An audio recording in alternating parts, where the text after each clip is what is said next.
Hey everybody, welcome on into the studio. Wow, we have a wonderful Clay Share Live planned for you tonight. We have a special guest instructor, Michael Harbridge from Learn Fired Arts is going to be here, and he is going to show you how to make leafy trees and leafy gnomes using his fabulous puzzling molds. We also have a giveaway tonight, and that giveaway is going to be for the set of 3 of the molds that you see here, so you can win these. Now, Michael's also going to be doing a promo for the entire month that he's working with us for the month of October, and that promo is going to be Clay Share 10, and you'll save 10% off all of the clay puzzling molds. So not just these fabulous cone-shaped ones, he has spherical ones. Next week I'll be using the gourd molds. He has pumpkin molds. I got a couple of those too, so I'll be using those as well in a later broadcast, so you'll get to see all that happen. And Michael will be with us another night too, midway through the month, and I'll let him tell you all about that. But we're really excited. You know, Michael, I first met him recently. He joined us for Clayshare Con this past February. He was one of our artists who came on and demonstrated. And already I've learned so much from him. I've been making pottery over 20 years, but you know, every time I see Michael do a demo, something else is new for me. And I love that. The fact that you can be making pottery for such a long time and there's always so much out there to learn, especially from other instructors. And that's why we're so excited to have Michael here with us. So I don't want to keep any time from Michael away from you. So we're going to throw it over to him right now. Hey, Michael. Hey, Michael. Hey, Jessica and Kevin, thank you. And thank you everybody for joining us today. Today we're going to cover doing the leafy gnomes and the leafy tree. I've got samples behind me. You'll see pictures coming up on the monitor behind me of different things. A lot of you saw the holly tree that I posted in the groups and on my page. I'm going to talk to you about that today. It's the same method regardless of what type of leaves you use. So we'll talk about those things. I'll show you step by step how you create those pieces. I've prepped some of the items here so that I've got leaves and stuff already made so that you don't have to sit here for an hour watching me make clay leaves. And we'll also talk about firing those pieces, drying those pieces, and we'll talk about finishes on them as well. So feel free to type in your questions. Jessica's going to keep an eye on those questions, and she'll chime in when I pause a little bit. I tend to talk a lot and don't give a lot of opportunity for people to speak, but Jessica will let me know when there's questions. And sometimes people jump ahead a little bit. So if you're wondering about firing and I'm still talking about the clay building, just hang on, we'll get to it, and I'll probably answer most of your questions, but I'm sure you guys will come up with more questions. And like Jessica said, she learns new stuff all the time. I do too. I've been doing this for over 40 years now, and it amazes me the new things that I've learned from this group, and people sharing, people using my molds and coming up with different ways to use them. And you know, when I came out with some vase molds and some cone molds, I had very specific things. I was going to make vases, I was going to make trees, and then as gnomes got to be popular, I was like, ooh, I could take that cone and I could use that for gnomes. I've done witches, I've done snowmen, I have so many ideas in my head that it's hard sometimes to get all those pieces done that I'm thinking of. So I've got a lot more coming. So we're going to get started. We're working with, if you're not familiar with the clay puzzling molds, they're ceramic bisque molds that I make. And the reason I like to work with these, when I first got the idea for the cones, I was walking through Michael's and I saw the styrofoam cones, and I thought, I could do those and I could wrap coils of clay around them, because I was doing a lot of coils at the time inside the molds. And this was about 10 years ago. And I thought, and so I bought one and I brought it home and I wrapped paper around it and I started squishing my coils on there. And what I found was that styrofoam gave a little bit in order for me to squeeze as hard as I needed to press that clay on there. And then I had a hard time getting the cone out. And I teach a lot of workshops. And so I thought, these styrofoam cones aren't going to work real well. And so I tried making cardboard cones, and those worked a little bit better, but there was also some give. And you'll see some of the techniques that I do today. We do a lot where we're squishing the clay into that main form. And so that ceramic bisque behind it gives a lot of support. I had also tried these cones, and these too were kind of flexible and I found that I couldn't get the right pressure. But if you're doing 1 or 2 of something, those will probably work for you. If you're looking at doing a lot of different shapes on them, it's probably worth the investment to get the cones. And they come in 3 different sizes, and we just added this oval cone. A lot of you saw this new oval shape. This actually just went into production. The first ones will be shipping next week on those. And that's what I actually did. If you guys didn't see the holly tree, this literally just came out of the kiln this morning. I did fired gold and mother of pearl on here. Everybody's been asking about the little berries on there. Those berries are actually plastic tree lights that they use in the traditional ceramic market to light Christmas trees. And so I put holes in there for little clusters of the little berries that will light up when I put a light underneath there. So the technique for doing this tree is the same as doing the leaf tree, and it'll work on the round cones as well as the oval. But I like this oval shape, and we're already planning to come out with 2 more sizes. That's the middle size based on the reaction that we got. So the one thing that I do is I still wrap the cone with newspaper. So I'm working on the 12-inch cone, and my cones, I put a base on them. And the reason I put this base on them was a workshop where I did witches. And one of the first steps that I tell people in that workshop is, after you have your cone built on here and you get the rim on the hat, you pull it off of the cone. And at that time, I didn't have this foot on the cone. And what happened in the workshop is about 2 hours into it, somebody said, when do we take the cones out? And I said, that was like step 2 or step 3. And half of the class had taken the cones out, half of them didn't. And at that point, the pieces were starting to dry. We were draping fabric in slip that was going over it. And so the piece was really wet and mushy, and it was really difficult to slide those off. So we put this foot on it so that when I'm doing a workshop, I tell people, don't go over that foot with the clay, go down to the foot. If I see that foot sticking out, I know that they haven't taken it off the cone, and I can remind them. It also gives a little bit more stability when the piece is standing. So I wrap with newspaper, and the reason, even though the bisque will release the clay piece that's on there, the newspaper makes it slide off a whole lot easier, and that newspaper also adds some support up inside, especially when you're working with the taller pieces. We're going to do the leaf tree on this shorter cone, and then I've got this large 21-inch cone. I've got this prepped with my clay already on the cone. So I'm going to show you guys on this little cone how I do the clay work on here. And I always keep in mind that not everybody has a slab roller. Some people don't even have rolling pins and sticks and stuff to do that.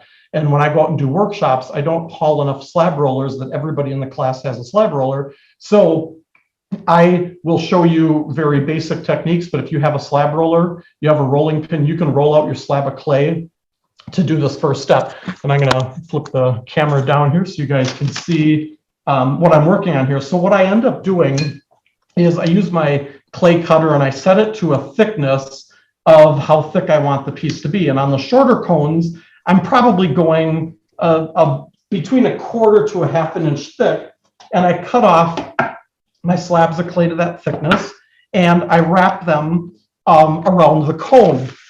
And I always start at the top. I kind of laugh in workshops because a lot of times I have people, they'll start at the bottom or they'll start in the middle, and they're like, my clay just keeps sliding down. So if you start at the top and you wrap that clay around and you get it to overlap a little bit, then you have something to anchor to as you work your way down the cone. So I continue to cut off slices of clay, and I keep adding them, and I slightly overlap those pieces.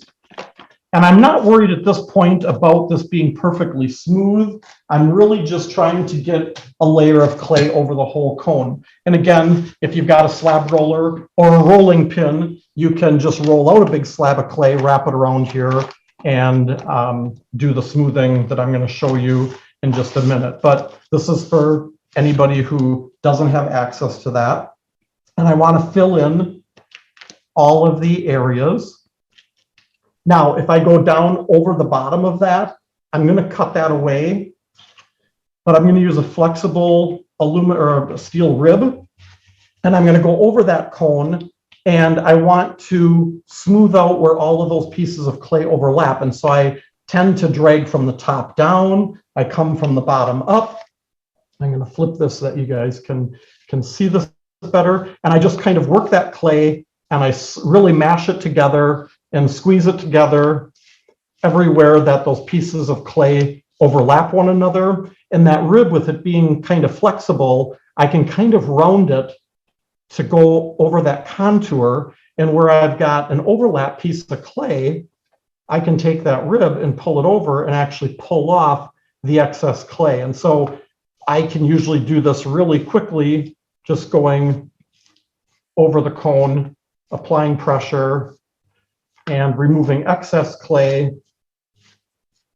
And Michael, how thick would you say your slab is that you use for this? So on this cone, on the smaller cones, I probably go between 1/4 to 1/2 inch.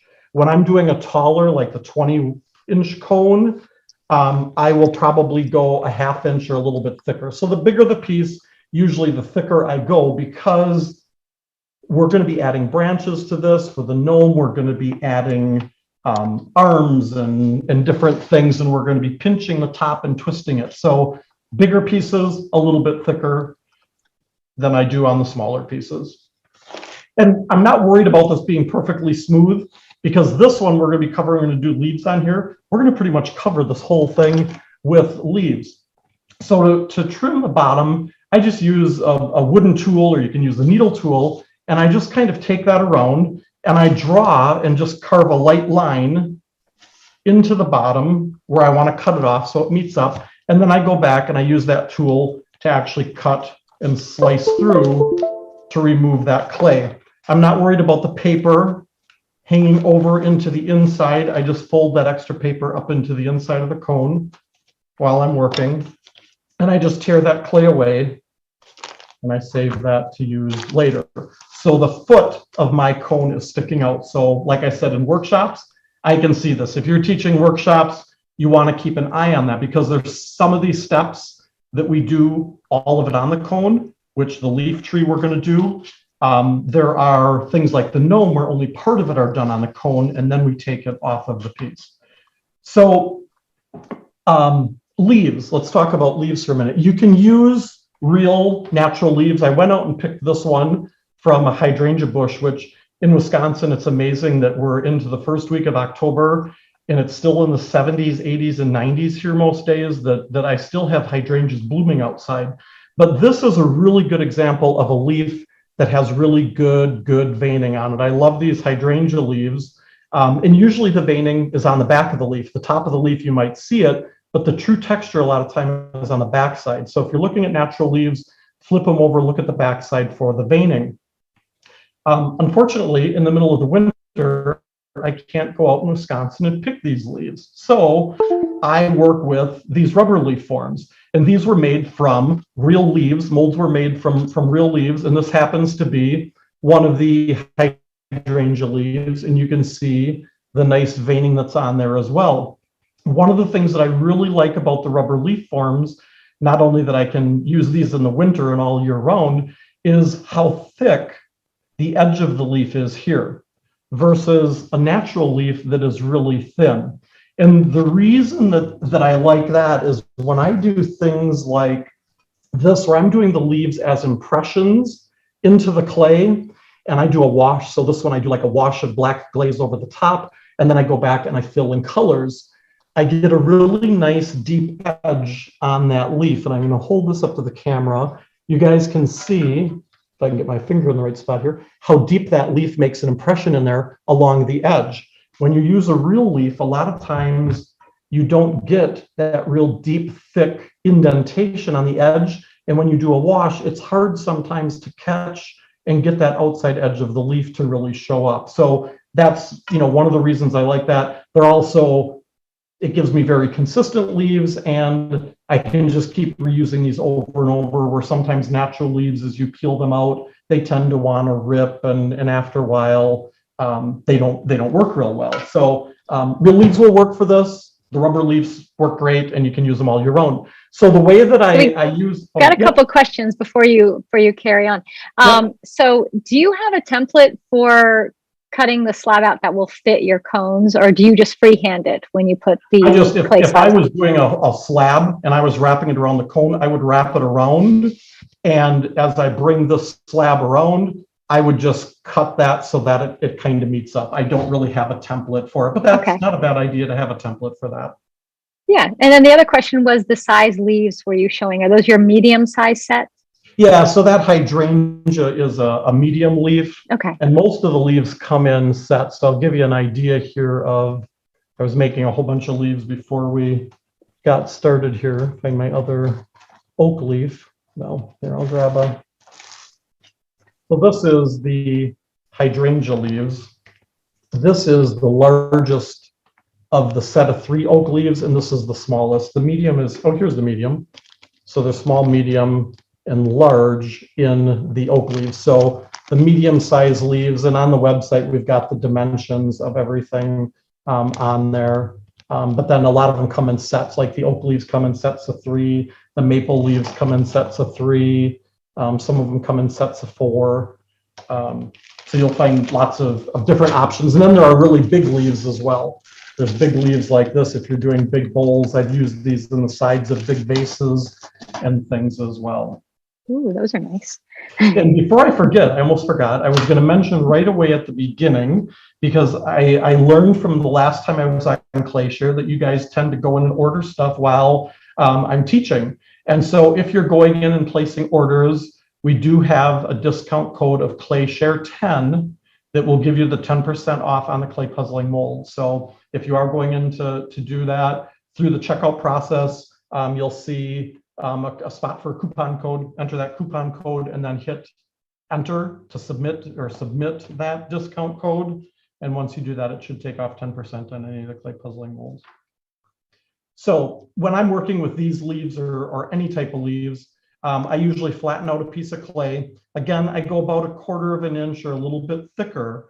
And a lot of people want to roll out a slab of clay, and then they lay the leaves into the slab, and then they'll take a needle tool and they'll cut around the edge of it. And that's fine, but what you end up with is a really thick edged leaf. It looks kind of thick and clunky. So rather than rolling out a slab of clay, what I like to do is just flatten out pieces that are a little bit bigger than the leaf that I'm working with.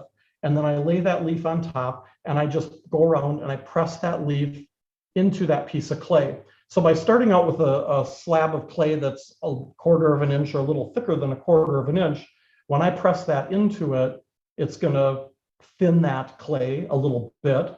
And then instead of taking a tool and cutting around the edges, it's a lot faster to just go like this and rip away most of the excess clay. And then I turn it over and I use my thumb to kind of bevel the edges. So the edge of the leaf is thin, but the middle of the leaf is thick. And I do that for a couple of reasons. One is if you make the leaves super thin and do a really thin slab on there, they don't release well from the leaf. When I go to peel this back, if that clay is too thin on there, that leaf, the clay is just going to stick and it's going to rip and come apart. So if you experience that, where the leaves are just ripping apart and they don't stay whole on there, it's probably that you're too thin. But by just beveling the edge, it gets rid of that thick, clunky look of the leaves. Where the stem of the leaf is, I don't usually thin it there because, and I'm going to show you in a minute how we attach these.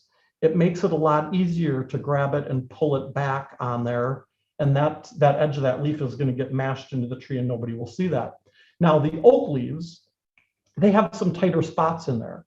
And so what I end up doing is after I've beveled the edge, I just go back with my finger and I kind of pull up from the bottom and I pull those pieces of clay out of those deep indentations. And this is taking me several minutes to make this leaf, but I sat here and made probably 50 leaves in less than about 30 minutes doing it this way versus doing a slab. And you can do a slab and you can cut it out, but I really suggest beveling the edges. If you get really tight spots that you can't get your finger in there to pull that clay up, you can use a tool to kind of carve that out, but then you should be able to easily grab the clay, grab the leaf, peel that back, and you've got your clay leaf. And so I've got a whole bunch of clay leaves already made here, but I'm just going to show you without me stopping and explaining every step, I'll show you how quickly this goes. So I flatten out my clay, press in my leaf, tear away the excess, bevel the edge.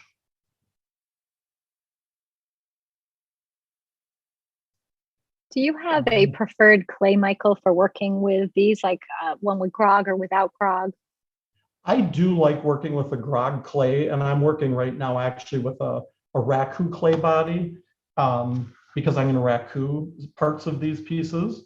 But I will work a lot of times with stoneware clays that have a little bit of grog in them. And the reason I like that little bit of grog is it does add some stability to the clay, either grog or sand in the clay. I haven't run into problems using the leaves, that there are any clay bodies that don't work with it. They're a rubber type, very flexible material. So if I'm pressing them into something, they can flex like this and go around edges and things on pieces. I know that's always a question that I get on the leaves. Thank you. So I've got my clay on my form. Now, one of the things that a lot of people make the mistake when they're doing clay trees is they start with their pieces right down to the bottom. And I mentioned in one of my promos that if you have problems with the leaves breaking off, a lot of times people go right to the bottom. And then when they go to pick the piece up and they set it down, if this leaf comes right to the edge of that, there's a good chance when I set it down that that leaf might hit if I don't put it down perfectly straight, and that leaf will snap off after it's dry. So I usually start up a little ways and leave a little area on the bottom. But to cover it so that it's not real apparent that I have started off at the bottom, I take the leaves. They also work great for making impressions. And I will take these leaves and I will press them into the bottom of the cone. And I just go up a couple inches because I know that I'm going to have leaves overlapping. And I make different impressions with different leaves going around the bottom. And once I start adding the leaves on here, you'll see why I do that.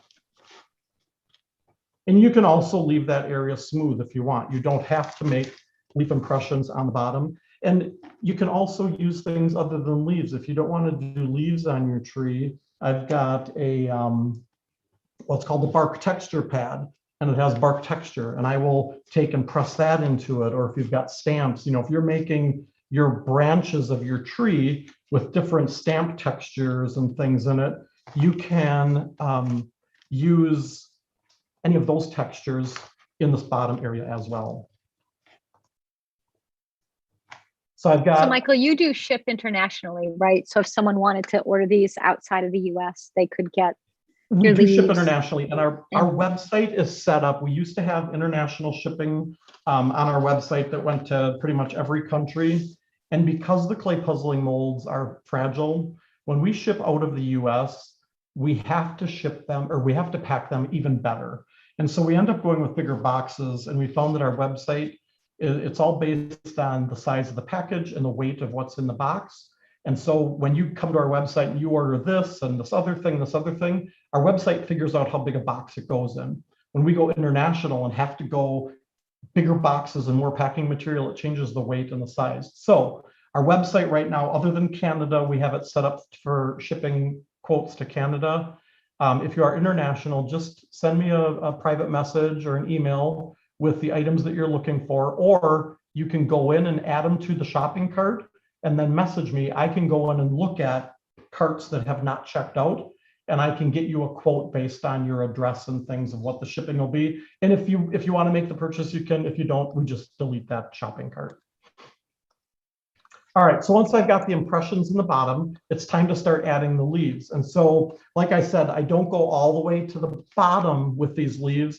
I probably go about an inch up because that allows me to have something to hold when I take it off of the cone. And it also allows for when I have to load it into the kiln. And normally you guys are probably used to scoring and slipping when you would add pieces on. The nice thing with this is we're working with wet leaves on wet clay. So what I do is I start with my bottom layer of the leaves, I lay the leaf on here, and I just take and I squish the top of that leaf right into that cone. And what I look for in workshops and on my own work is I don't want to see the edges of that leaf. You need to squish that into the cone. And so I will continue to take leaves and I will add them all along the bottom. I'll make a row along the bottom and work my way around. And I've got a whole bunch of clay leaves made ahead here. And so I try to kind of mix it up and go with different leaves so I don't have all the same leaves next to one another. Got mum leaf here. Michael, do you know how many red holly lights are needed for the 12-inch cone if someone wanted to buy the lights? That is a really good question. I tried to count on my tree, and I don't think anybody could probably put more than 100 holes in that tree. So I've had several people ask if I sell the lights. We did put bags of 100 we're selling on my website as well.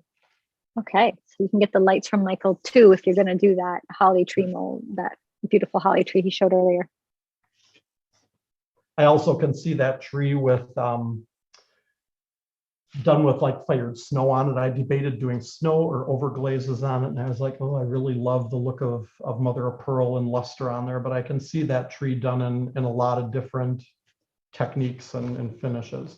All right, so I've got my bottom row of leaves kind of going all the way around on the tree, and then I'm going to start with my next layer. And I usually tell people it's kind of like laying bricks. When bricks are laid, they're not laid necessarily one right on top of each other. They're usually kind of laid that the next layer goes in between. So my next layer of leaves, I'm going to overlap a little bit on the leaf below, and now I'm covering up where that leaf is squished. And I'm going to do another layer and do the same thing and work my way up to the top of the tree. And I'll work my way around. And it doesn't always work out that that leaf falls directly in the middle of the leaf below.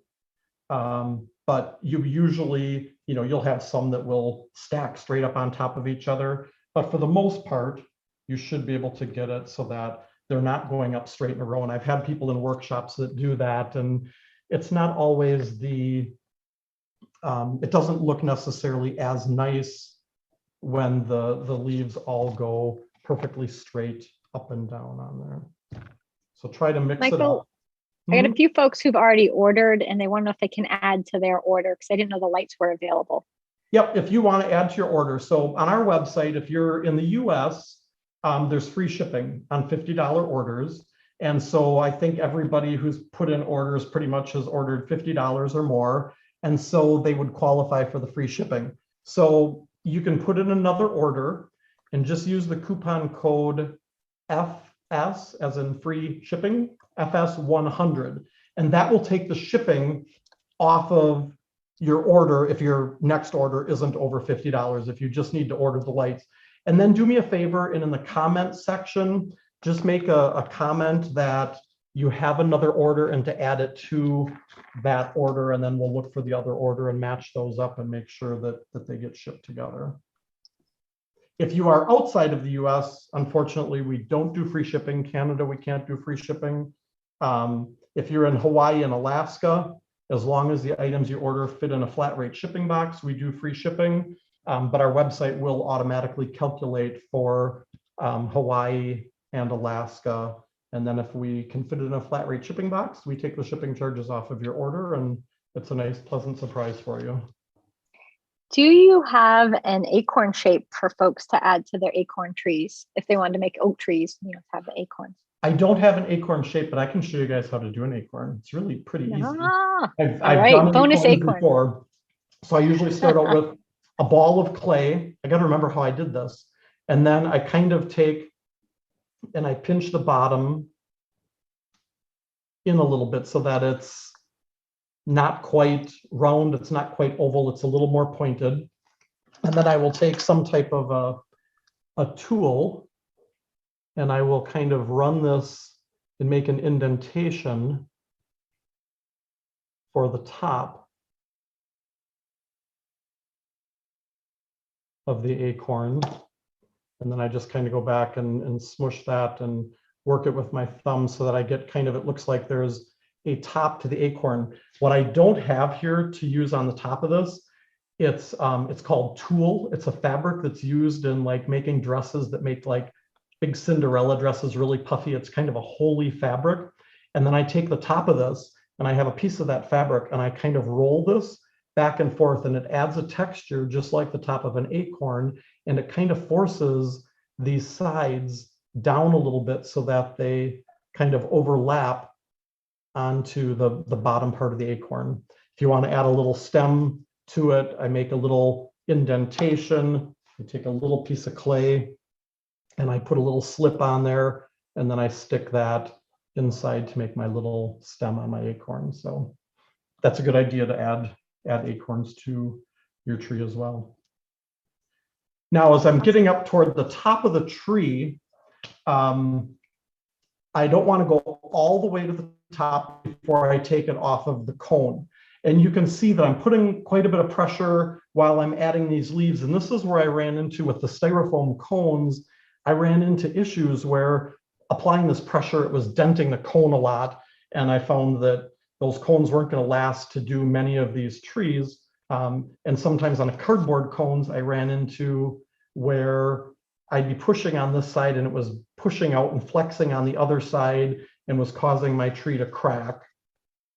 So as I get up toward the top, before I get all the way to the top, I'm going to take this off of the cone. I'm going to add just a couple more leaves here. Are you using smaller leaves as you go further up? So as I go up to the top, I start out with my biggest leaves on the bottom, and then they gradually get smaller at the top. When I get to the very tippy top, I'm going to use really tiny leaves on the top area.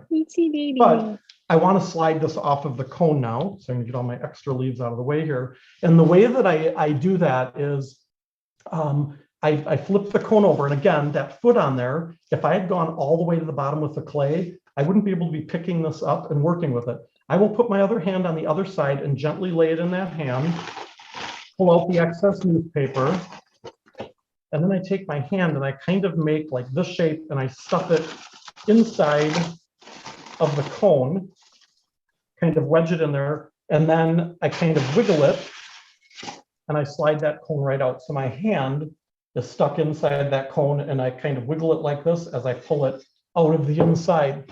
I leave that extra paper and I kind of tuck that up inside, and that adds a little extra support to my tree while it's drying. I'll stand it up and then I'll usually look over the top of it. I'll stand up and look over the top and kind of go like this and make sure that the tree is standing upright, assuming I want it to be upright. And then I'll go and I'll continue to add my smaller leaves to the very top.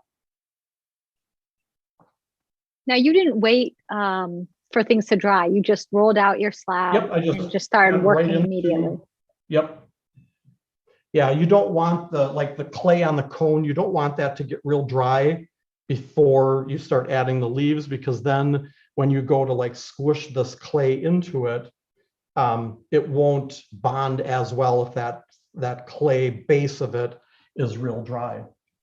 Now, when I get to the very top, I have slip mixed up, and if you haven't mixed slip before, slip is just a liquid version of the clay. So make sure that whatever clay body you're working with, try to make slip using that same clay body. So if I'm working with a low fire clay, I probably don't want to use a slip that I've made with stoneware on there, because they might shrink as they dry more or less. And as they're fired, they might shrink and dry more or less. So I have all different jars of slip based on what type of clay I'm working with. And then I will take and I will score the top area of the tree, the very tip. And I will score the back side of the little leaves that I'm using toward probably the top half of each leaf.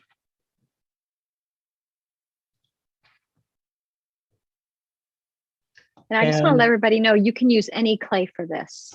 Yeah, so this can be done with any asked. clay body. I'm working with a raku clay, but you can use a mid-range, you can use a high fire. I've done these in porcelain. If you work with porcelain, they're gorgeous and nice white porcelain.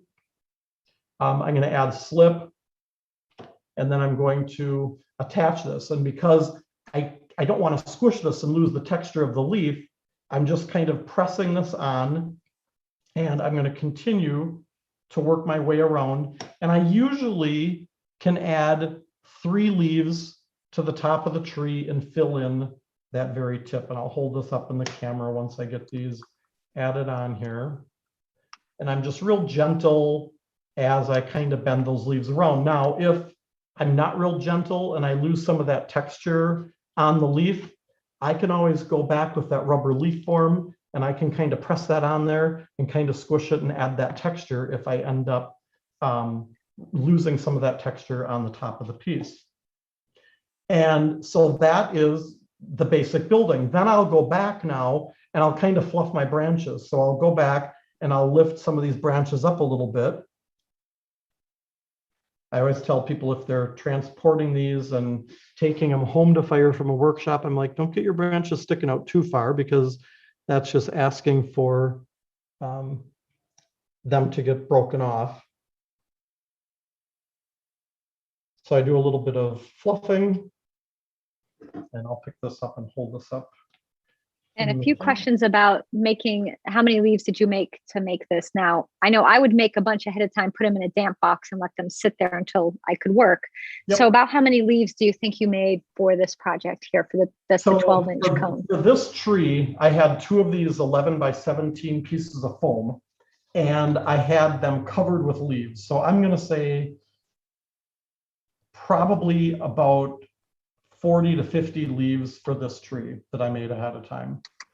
And yeah, I did them, a half hour before we started today, and I set them aside, but I have done them before where I put them inside of a plastic bag to prevent them from drying out as well. And you can do them ahead of time. Don't do them too far ahead of time. Sometimes if you stick clay in plastic, there gets to be a lot of condensation in that bag, like overnight, or if it sits in there for a couple days, and then the leaves kind of get stuck together and get kind of wet and mushy. So now firing, we'll talk about drying and firing these pieces after I do the gnome, and we'll talk about finishes on these as well. I'm just going to stick this one on a board and get this one out of the way.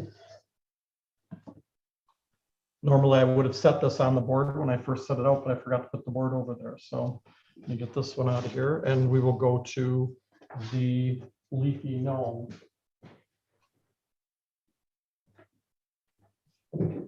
All right, in this one I've got the cone all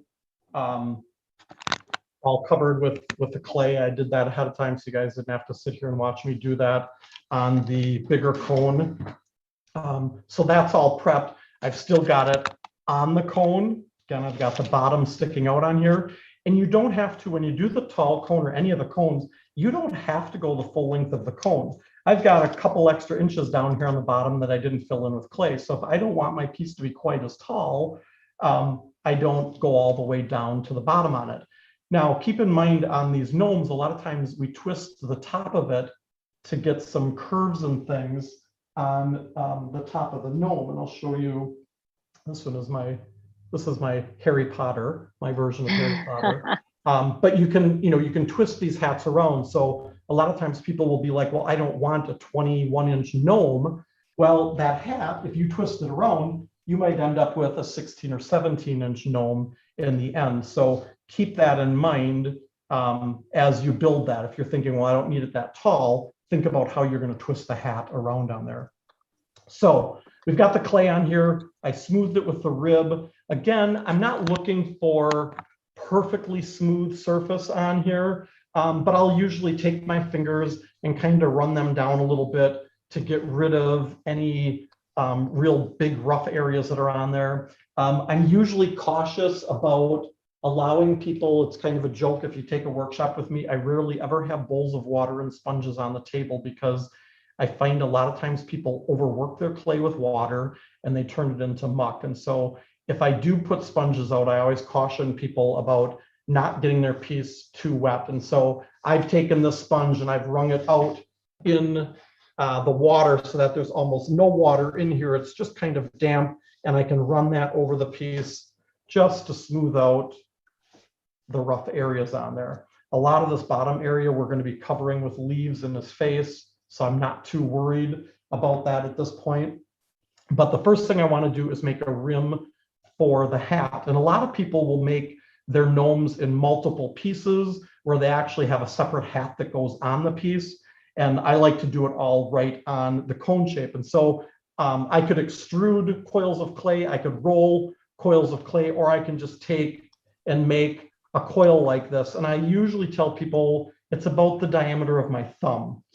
And I'm going to decide where is the rim of my hat going to be. And I'm going to take that coil and I'm going to wrap it around on the cone. And I'll usually have it a little bit higher at the top, and as it goes around to the back, it's going to drop down a little bit. I'm going to spin this around for you. I'm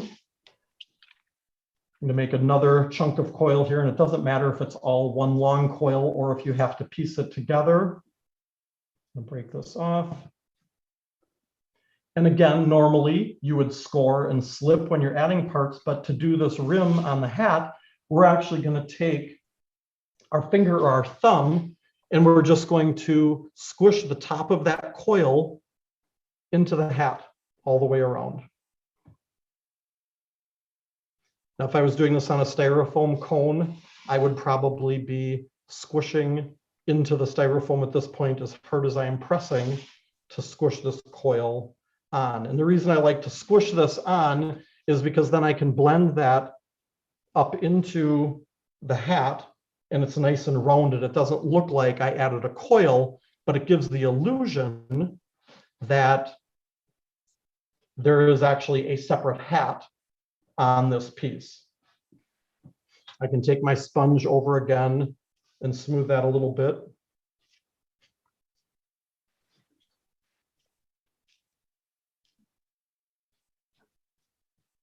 And from the underside, it looks like there's a separate hat that was put onto this gnome.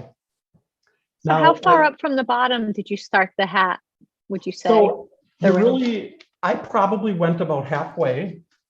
Okay. And it really depends on how big do you want that face to be. On these gnomes that have the leaves for the beard, I like to leave a little bit more space because the leaves tend to take up a little bit more space.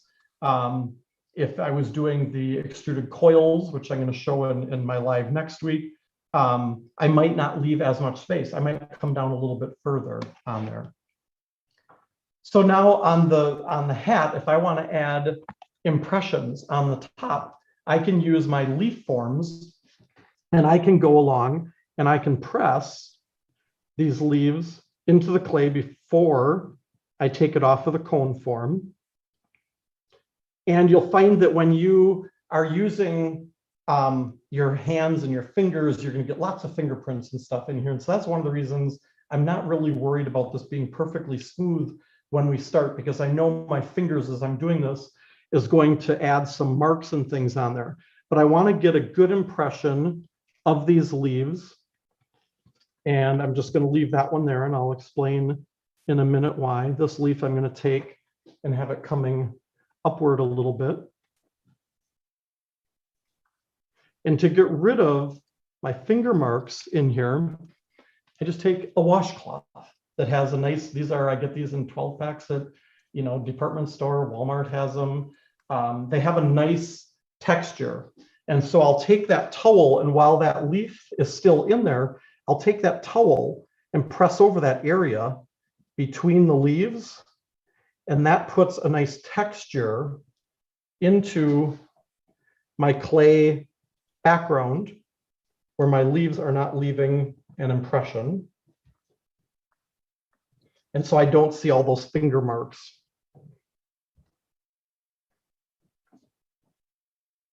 So I'll go around the leaves, and then I can peel the leaf out, peel the other leaf out, and I've got one more leaf impression that I'm going to add in the back. I'll use one of the traditional leaves right here.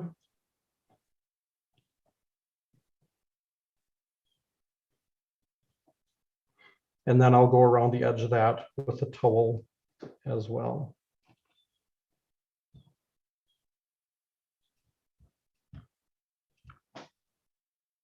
And I can remove that leaf. Now, at this point, I want to remove this from the cone because I want to twist the top of this hat. So with that cone inside there, obviously, I can't do that. And to add a little bit of extra support when I take this, because this guy is about 18 inches high, I'm going to just crumple up some newspaper and have that ready. So as I take him off of the cone, I'll stuff the extra paper inside, and that will add some support. If it was a smaller gnome, I probably wouldn't worry about stuffing paper inside, but because this one is tall, I want to give a little bit of extra support inside. So I always have this paper crumpled up ahead of time. I kind of do the same thing with this as I turn it on its side. I take my hand, I stick it inside the cone, I twist it and pull it out, and I have a cone arm now.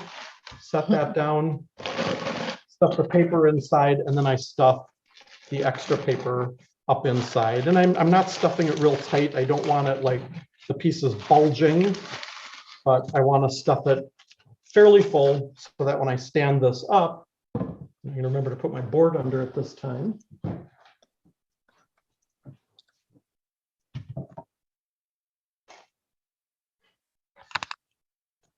When I stand this up on the board, I've got good support on the inside, and then I'll kind of go from the top of it and I'll kind of wiggle it like this to make sure that that bottom is kind of flattened out and that my gnome is standing up straight. The top of the hat, I didn't worry about using the washcloth to add texture because I knew that I was going to come and I was going to manipulate the top of this. And so to do that manipulating, it's not just a matter of grabbing it and bending this, because you'll probably just break the clay. So what I do is I kind of grab it like this and I pinch and kind of pull a little bit at the same time. And I kind of just work the end of that and just slowly, you can see I'm kind of pinching my hand like this, but I'm also kind of pulling and stretching the clay a little bit as I work this around, rather than just bending it and snapping that clay off of the piece. So once I have the bend how I want it, oops, scoring tool, then I go back with that towel and I kind of wrap that around and I squeeze that to add that texture to all of the hat so that it matches the area around the leaves. And then I'll go back if there are areas that I don't have that texture, and I can take that towel and just gently press that in, and it gets rid of all my fingerprints and things that I've put into that clay. So we've got our hat with our impressions, we've got the rim of our hat, and then the next thing is to add your nose. And I have seen people do crazy noses, and I have a large nose, so I'm not going to make fun of anybody's nose that they put on their gnome, but you can be as creative as you want. I've done some gnomes with eyes, and I don't like them as well with eyes as just with a nose. And so for the nose, I just roll a ball of clay that's about the size that I want the nose to be. And I usually will add that nose on the side where the hat is the highest instead of where it is the lowest. And so this area here looks like it's going to be the front of my gnome. So I'm going to take and I'm going to score, because I can't put this in and squish it like I did the rim of the hat or the leaves.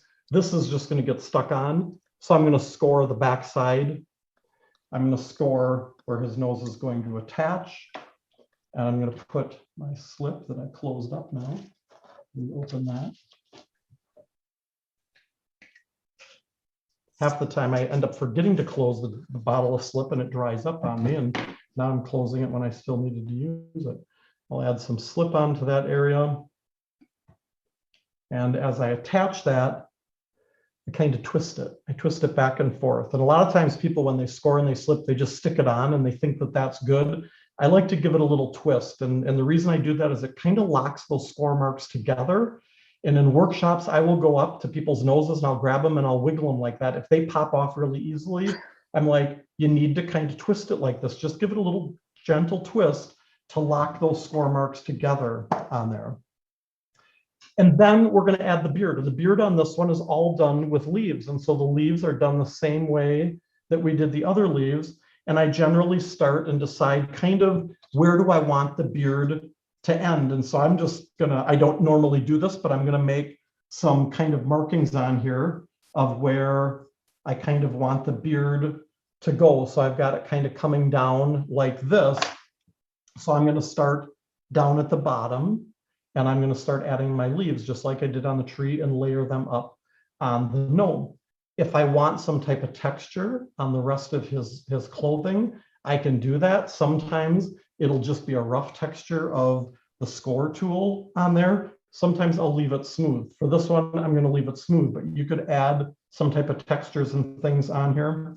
So I'm going to start with my leaves, and I'm going to squish that into the gnome, and I'll work my way, again, kind of layering them, coming up.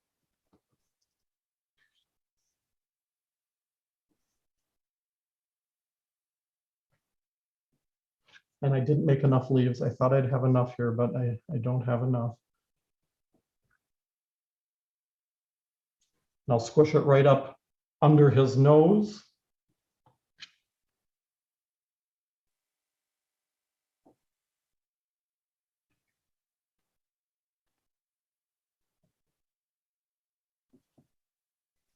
And when I get to the very, go ahead.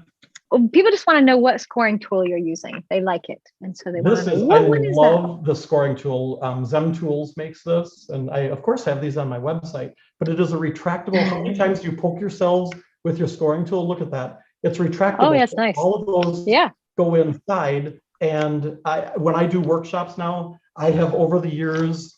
I love regular needle tools, but they always get thrown in the box of tools, and then I go to dig in there for a tool, and I'm constantly getting poked with them. So I love that scoring tool that Zem has. Now, once I get up toward the top, I'm going to add some smaller leaves. And once I get up to the top, I'm going to score and slip, kind of like I did on the top of the tree, because I've squished this in, and now I want to add some little leaves in here by scoring and slipping. And then I'm going to work my way around the back of his head and add hair that's made of leaves as well. And I'm going to score the area where it's going to attach. And I scored and slipped the back of the leaf. What size leaves are you using for this? Are you using the small and mediums right now? Well, these are the small, pretty much all small on these pieces. And then like these are the smallest of the small leaves that I'm using to fill in at the top here. Again, kind of going from smallest to, or from largest to smallest leaves filling in. And then I'll make my way around the back. Now, if I want long hair on there, I can have layers of leaves. I just want kind of short hair. So I'm going to score all the way around the top.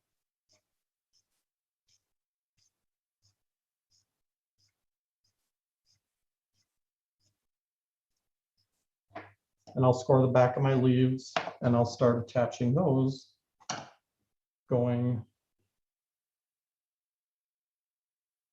around my gnome. Whoops, well, I just dropped that leaf. That one is flat on the floor now. I'm sure I'll probably step on it about 3 times before I'm done with this live. So I'm gonna make a few more leaves here to finish around his hat. How are we doing on time, Jess? We've got about 5 minutes. Okay, all right. So, I mean. Yeah, so I think you guys get the idea of, continuing with the leaves around the back. And then these pieces dry and they will get fired. Drying them, make sure that they dry really well. I think most of you have worked with clay. My technique is I usually let them dry naturally for a few days. I will set them on top of a kiln that from the beginning of firing to the end to heat those pieces up and get that moisture out. I never set wet pieces like this on a hot kiln. And a lot of your kilns are capable of, the digital kilns, of heating up to do a pre-soak on it And sometimes I will put these pieces in for like 12 hours to do the pre-soaking before I fire them. The worst thing is to fire too soon. There's moisture and your pieces blow up in the kiln. And there was one question about the nose being solid. Are you concerned at all about the thickness or that blowing up in the kiln or anything? No, and a lot of people have the misconception that thick pieces automatically blow up in the kiln. It's not so much that the piece is thick or solid, it's that there's moisture trapped in there. So if you've got parts that you add on that are thick and big, you want to make sure that those pieces dry really well and do a long soaking on the kiln. I just want to show you guys quickly doing arms on the pieces. So the arms that I have on the gnome, I take and I do kind of a coil of clay, and then I flatten the end out so that it's kind of like, I call it a paddle. And then I use my regular needle tool and I will cut this into 3 different sections, and I'll pull those apart and I'll kind of round each of those. And I use tree branches for the arms on this gnome. And then I just take either a scoring tool or a wooden tool and I scratch lots of texture into this arm all the way out to the branches of the fingers. And I would do that all the way around to get that texture. I would give it a little bit of a twist to make it kind of gnarly.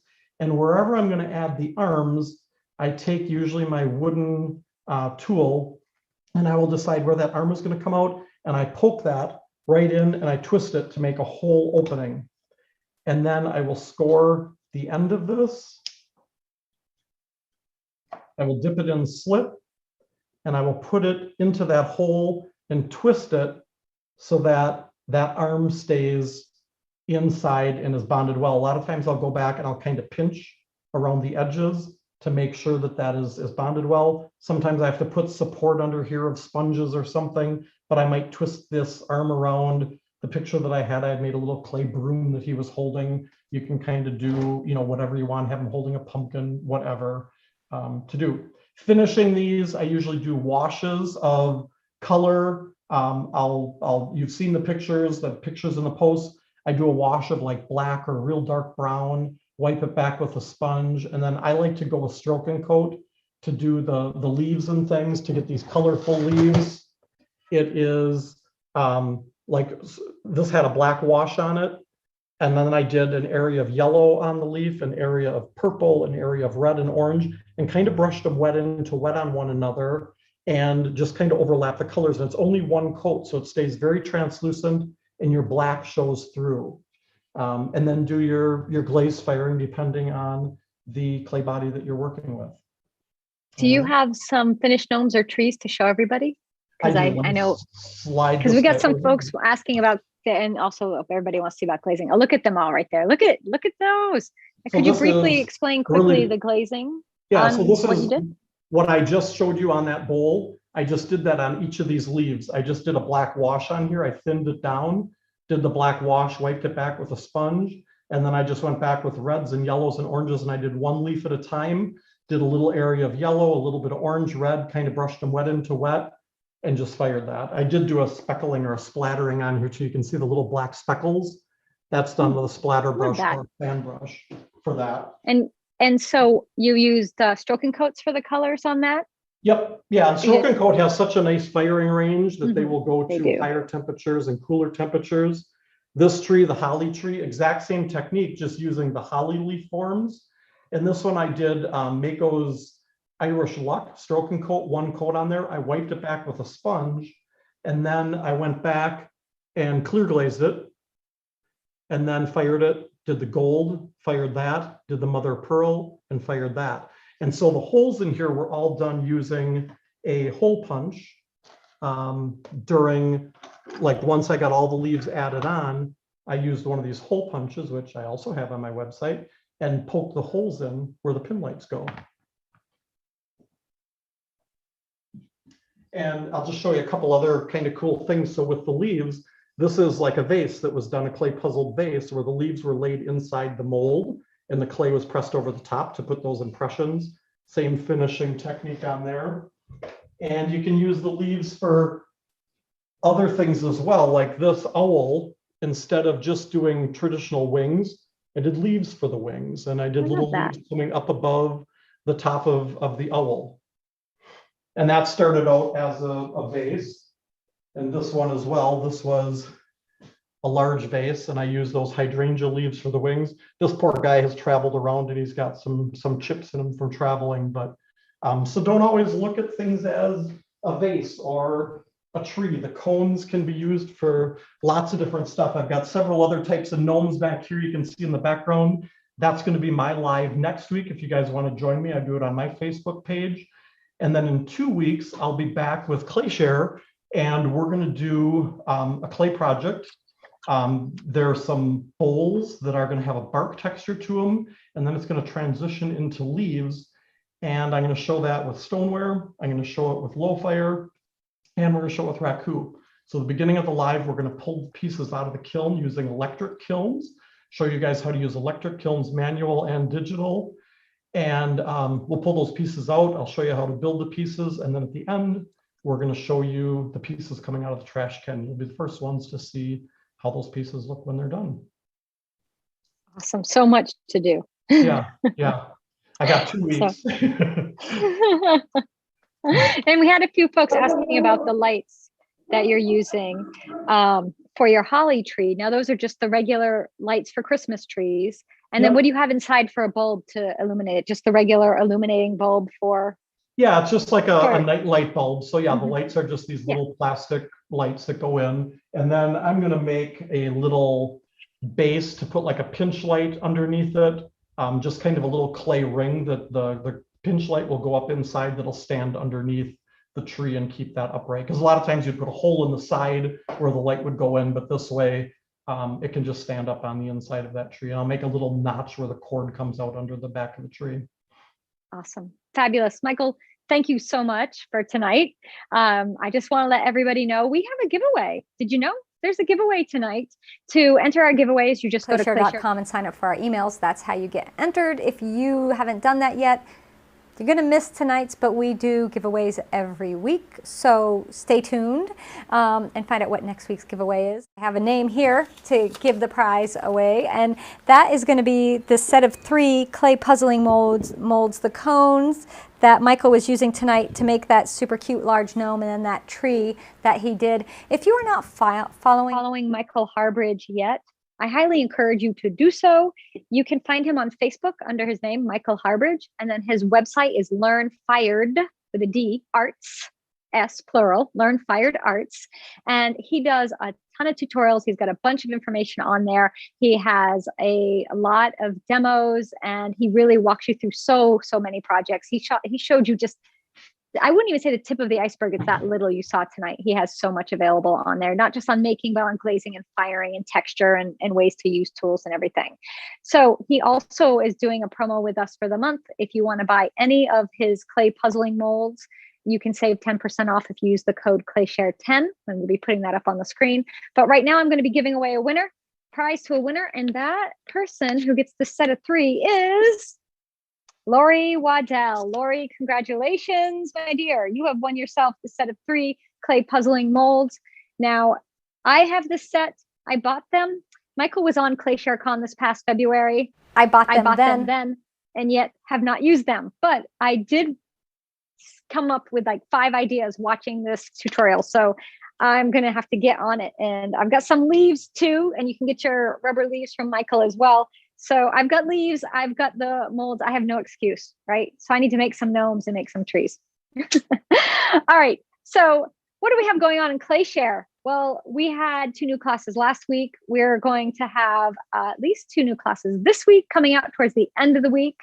We have another tutorial next Wednesday. I'll be doing some pumpkins and some gourds for you all. So you'll learn how to make those next Wednesday. That'll be really exciting. I got a surprise, but I'm not going to share it with you yet. I'll share it in prime time, and then I'll share it with the world after. But in prime time, we're going to be making these cute little harvest pumpkins. You might have seen these everywhere. They are mine. When you see these little fold up harvest pumpkins, they're my invention. I'm the one who came up with the design to do them in clay, and they're gone kind of crazy. And so we'll be making those together next at 6:15 And if you want to check out the full length class, that's on ClayShare as well. All right, everybody. Thanks for hanging out with me. I can't wait to see what you all make with everything you've learned here tonight from Michael. And get out there and make yourself some great pots. Bye, everybody.